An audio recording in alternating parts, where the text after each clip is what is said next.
Today, we're going to be talking about evaluating to create results faster.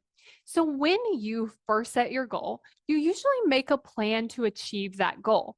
But on day one, we have the least amount of information. We haven't started trying things, we haven't started failing, we haven't started succeeding, we haven't really done anything. So, we're making a plan based off having very little information and very little data.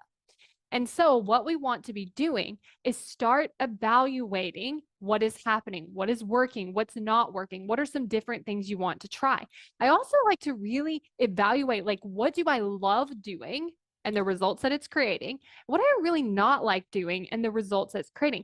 Because what I find is the more that I enjoy doing something, it often works better than when I'm doing something that I really don't want to be doing. And so I want to encourage you to start trying things, but also intentionally deciding that I'm going to evaluate things. And this can be something that happens on a regular basis for a lot of different things. Like for me, I like to make sure that I'm evaluating my schedule every week. So I like to think about, okay, what went really well this week? What did I really not like? What are things that I want to change? What are some things that I want to implement? What are some things I want to stop doing? So I really take this time to look at it so that I can adjust it. Another thing to do when you're evaluating is to make sure that you're not judging yourself. Because if you evaluate and you're judging yourself and you're being really mean to yourself, you're not going to want to do that again. It's like if I were to talk to a person and they were really mean to me every time, like I wouldn't want to keep talking to them. So it works the same way with how you're treating yourself while you're evaluating. So I really like to start with what is going amazing. What am I doing a really great job at? What do I love doing? Because it already sets me up to have a great time. Because your brain is immediately going to want to go to what didn't work, what was terrible, what was awful. But start it off with what is working, what is going well, what do I like? Because when you start it off with the positive, you can then become more neutral when it comes to the negative.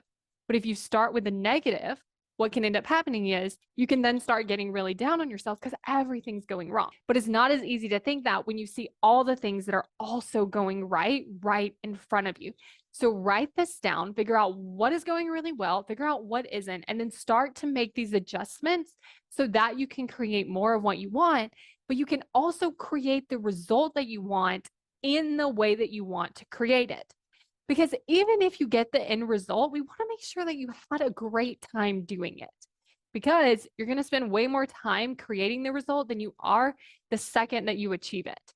So I want you to take some time to evaluate what has been happening. It can be very specific, like related to your goal. It could also be specific related to your week, or it can also just be in general, like what are things that I'm really loving?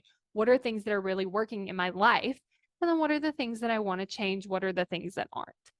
Did you know that you can get access to the Why You Aren't Taking Action video right now for free? Just go to successbykayla.com to get instant access to this video where I'll explain to you why you aren't taking action, how to actually solve for this so that you can actually move forward and take more action toward your goals. Go to successbykayla.com to get instant access now.